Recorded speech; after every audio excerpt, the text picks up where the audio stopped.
এই শোনো, এটা তোমাদের নতুন টিচার, সবাই সম্মানের সাথে ব্যবহার করবে। হ্যাঁ স্যার অবশ্যই। গুড মর্নিং, কেমন আছো সবাই? ভালো স্যার, গুড মর্নিং। আমি তো তোমাদেরকে চিনি না, তো প্রথমে একটু পরিচয় করে নেওয়া যাক। হ্যাঁ স্যার নিশ্চয়ই। আরে বলে পরিচয় করবে, একদিনই এমন চেনা চিনবে সারা জীবন মনে রাখবে। কি হলো, কিছু কি বলছো তোমরা? না না স্যার, ওই তো আপনি আমাদের সাথে পরিচয় করবেন বলছিলেন, তো করুন। আচ্ছা, সবার আগে আমার পরিচয় দিই। আমার নাম মদন কুমার হেলমেট। এখন অবধি যেহেতু কোনো রুটিন তৈরি হয়নি, সেই জন্য আমি তোমাদের সাথে আজকে একটু কুইজ খেলবো। মানে আমি প্রশ্ন করব আর তোমরা উত্তর দেবে। দেখি তোমরা কেমন পড়াশোনা শিখেছো। মাথায় একটাও চুল নেই, টাইটেল আবার হেলমেট। কিন্তু আমি তো জীবনেও এরকম টাইটেল শুনিনি, তুই শুনেছিস? আরে না, ওনার বাবা মনে হয় আফ্রিকান, ওই জন্য এরকম টাইটেল। আরে চুপ কর, শুনে ফেলবে। ঠিক আছে, তাহলে এই কর্নার থেকে শুরু করো। একে একে বলো তোমাদের কি নাম আর বড় হয়ে তোমরা কি হতে চাও। স্যার আমার নাম পল্টু, আমি বড় হয়ে পাইলট হতে চাই। হ্যাঁ বাবা, যেই না বদন তার আবার বিজ্ঞাপন। ভেরি গুড, ঠিক আছে বসো। নেক্সট। হ্যাঁ স্যার, আমার নাম রামচন্দ্র, আমি বড় হয়ে ফুড ব্লগার হতে চাই। কি, সেটা আবার কি জিনিস? স্যার ভোজন রসিক বাঙালি হয়ে বাঙালির মুখ উজ্জ্বল করতে চাই। ঠিক আছে তুমি বসো, যা খুশি তাই করুক, জাহান নামে যাক, আমার কি। আচ্ছা, ছেলেদের কথা তো অনেক শুনলাম, এই যে কর্নার, এবার তুমি বলো আগে, তোমার নাম কি, কি হতে চাও তুমি? হ্যাঁ স্যার, আমার নাম মামনি, আমি বড় হয়ে একজন ভালো মা হতে চাই। বাবা, মামনির মা হওয়ার কত স্বাদ। ঠিক আছে বসো। নেক্সট। হ্যাঁ স্যার, আমার নাম আবেগ, মামনি আমার বেস্ট ফ্রেন্ড, তাই আমি জীবনে ওকে মা হতে সাহায্য করতে চাই। কি হচ্ছে কি, বসো বাদুড়ের দল। ঠিক আছে, এবারে তোমাদেরকে সাধারণ জ্ঞান নিয়ে কিছু প্রশ্ন করি। বলো তো সবচেয়ে হাসি খুশি প্রাণী কোনটি? স্যার আমি বলবো। বলো। স্যার হাতি। কেন, কিভাবে বুঝলে? স্যার দেখেন না, হাতি সবসময় খুশিতে দুটো দাঁত বের করে রেখে দেয়। বাহ বাহ বাহ, এ তো সাধারণ জ্ঞান না, অসাধারণ জ্ঞান। আচ্ছা, পরবর্তী প্রশ্ন। বলো তো দেখি, মুরগি কেন জিরাফের মতো লম্বা হয় না? স্যার তাহলে তো মুরগি ডিম পাড়ার সাথে সাথে ডিমটা মাটিতে পড়ে ফেটে যেত, আমাদের আর ডিম খাওয়াই হতো না, সেই জন্যই মনে হয় না। আচ্ছা বলো তো, একটা মোরগের ডিম টিনের চালে রাখা হলো, তারপরে কি হবে? স্যার যেদিকে ঢালু সেই দিকে ডিমটা গড়িয়ে পড়বে। গুড। কি হলো, তুমি হাত তুলছো কেন, কিছু বলবে?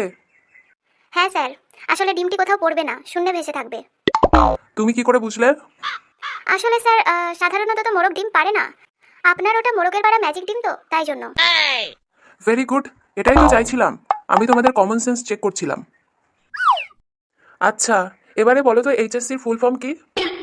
স্যার এটা তো একেবারে সোজা, এই যে হেডমাস্টার, এসে স্যান্ডেল, সিতে চোর, বাংলায় হেডমাস্টারের জুতো চোর, এটা তো আমাদের স্কুলে সবাই জানে। হারামজাদা শয়তান ছেলে। হ্যাঁ স্যার আপনারটাও ঠিক আছে, এবার থেকে এটাও ইউজ করব। এ কোন স্কুলে এসে পড়লাম রে বাবা, কি সব বাদর স্টুডেন্ট, কখন যে ক্লাস শেষ হবে কে জানে। এই তুমি কেন কিছু বলছো না, এবার তুমি বলো, এভারেস্টের উচ্চতা কত? স্যার আমি জানি না। ঠিক আছে, তাহলে কান ধরে বেঞ্চের উপর দাঁড়িয়ে থাকো। কেন স্যার, তাহলে কি এভারেস্টের উচ্চতা দেখা যাবে? এ কাদের পাল্লায় পড়লাম রে বাবা। ঠিক আছে ঠিক আছে, থাক, তোমাকে আর কান ধরে দাঁড়াতে হবে না। আচ্ছা বলো তো, আমাদের জন্য কোনটি অধিকতর গুরুত্বপূর্ণ, সূর্য নাকি চাঁদ? স্যার চাঁদ। কেন? স্যার চাঁদ আমাদেরকে রাতের বেলায় আলো দেয়, যেটি আমাদের বিশেষ প্রয়োজন, আর সূর্য আমাদেরকে দিনের বেলায় আলো দেয়, কিন্তু দিনের বেলায় তো এমনিতেই আলো থাকে, আবার সূর্যের আলোর কি দরকার? সত্যিই তো, তোমরা এদেশের উজ্জ্বল ভবিষ্যৎ, একদম এদেশের মুখ উজ্জ্বল করে ছাড়বে। হ্যাঁ থ্যাংক ইউ স্যার। থাক থাক, জ্ঞানের ভান্ডার সব। আচ্ছা, এই প্রশ্নটা খুব মন দিয়ে শুনবে আর সঠিকভাবে উত্তর দেবে। আমাদের পরিবেশের যা অবস্থা, তাতে যদি এমন একটা সময় আসে যে আগুন জ্বালানোর জন্য আর কিছুই না পাওয়া যায়, তখন কিভাবে আগুন জ্বালাবে? একটু ভেবে উত্তর দেবে। স্যার বেশি ভাবার কিছুই নেই, এই যে পোল্টুর পাদে যা গ্যাস, ওই গ্যাসের পাশে আপনি একটা দেশলাই কাঠি জ্বালালেই আগুন জ্বলে উঠবে। এই দাঁড়াও তো দাঁড়াও, কান ধরে দাঁড়িয়ে থাকো, আমি অনেকক্ষণ ধরে তোমাদের বাথরুম সহ্য করছি। স্যার আমি সত্যি বলছি, আপনি বুঝতে পারছেন না। এই পল্টু একটা পাদ দে তো। একবার যদি ওর পাদের গন্ধ আপনি আপনার নাকে পান, তাহলে এক সপ্তাহ আগে ওই গন্ধ আর আপনার নাক থেকে বেরোবে না।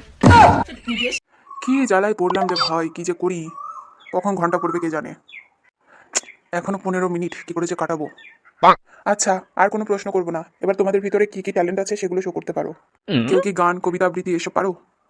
হ্যাঁ স্যার, আমি কবিতা আবৃত্তি না ডায়লগ পারি। স্যার আমি গান গাইতে পারি। হ্যাঁ স্যার, ওর সাথে আমিও গাই ডুয়েট। ঠিক আছে, তাহলে আগে গান শুনি, তারপরে ডায়লগ শুনবো।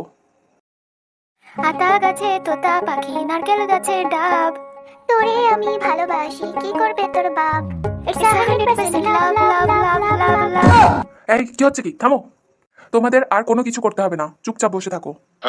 কেন স্যার, আমি খুব সুন্দর একটা ডায়লগ দেবো বলে ভাবলাম, আপনি শুনবেন না? ঠিক আছে, কিন্তু ভালো না হলে কিন্তু আমি কান ধরে দাঁড় করিয়ে রাখবো। আচ্ছা স্যার, শুরু করি তাহলে। হ্যাঁ ঠিক আছে। এই শালা, মারবো এখানে, লাশ পড়বে শ্মশানে। কি? কেন স্যার, ভালো হয়নি? সিনেমায় যেরকম দেখেছি একদম সেরকমই তো করলাম। আপনার তাও পছন্দ হলো না? এই সবগুলো উঠে দাঁড়াও, ঘন্টা না পড়া অবধি সবগুলো দাঁড়িয়ে থাকো। যেসব বাবা মায়েরা তোমাদেরকে জন্ম দিয়েছে তাদেরকে অসংখ্য ধন্যবাদ আর প্রণাম। ধন্যবাদ স্যার। Thank you. ধন্যবাদ। থামো, আবার থ্যাংক ইউ। ঠিক আছে, প্রথম দিন এসেছি, বেশিক্ষণ তোমাদেরকে কোনো শাস্তি দিতে চাই না। তোমাদের মধ্যে যে যে সব থেকে বড় গাধা আর নির্বোধ তারা বাদে সবাই বসে পড়তে পারো। তুমি সব থেকে বড় গাধা নাকি নির্বোধ, কোনটা? না স্যার, আমি কোনোটাই না। তাহলে দাঁড়িয়ে আছো কেন? না স্যার, আপনি একা একা দাঁড়িয়ে থাকবেন সেটা খারাপ দেখা যায়, তাই জন্য। হতে পারেন আপনি সব থেকে বড় নির্বোধ আর গাধা, কিন্তু স্যার তো একটা সম্মান তো আছে, বলুন। এই হারামজাদার জানোয়ারের দল, আমি তোমাদের নামে হেড স্যারের কাছে কমপ্লেন করব। এরকম স্টুডেন্ট আমি জীবনে দেখিনি, আমার সারা জীবন মনে থাকবে। আমি তোমাদেরকে পড়াতে পারবোই না। স্যার, ঘন্টা পড়ে গেছে, এমনিতেও তো আপনাকে চলে যেতে হবে। হ্যাঁ, সেটাই আমার জন্য মঙ্গল। তোমরা সব মঙ্গল গ্রহের অদ্ভুত প্রাণী।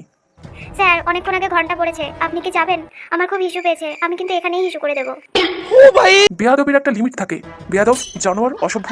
এই তো আমি চলে যাচ্ছি, আর জীবনেও তোমাদের ক্লাস নিতে আসবো না। মালটা আজকে ভালোই বুঝতে পেরেছে যে কাদের পাল্লায় পড়েছে। হ্যাঁ, কিন্তু যদি হেড স্যারকে কমপ্লেন করে? এই থাম তো, কিছুই হবে না। না, যদি গার্জেন কল করে? আরে আমার অনেক চেনা জানা লোকজন আছে, ওদেরকে ঠিক সাজিয়ে নিয়ে চলে আসবো, তুই এত চাপ নিস না। না রে, আমরা মনে হয় একটু বেশি বাড়াবাড়ি করে ফেলেছি, আমাদের এরকম করাটা উচিত হয়নি স্যারের সাথে। হ্যাঁ, আমারও তাই মনে হয়। স্যার তো না বল। এই চুপ কর তো, তুই জ্ঞানেশ্বরী এসেছে জ্ঞান দিতে।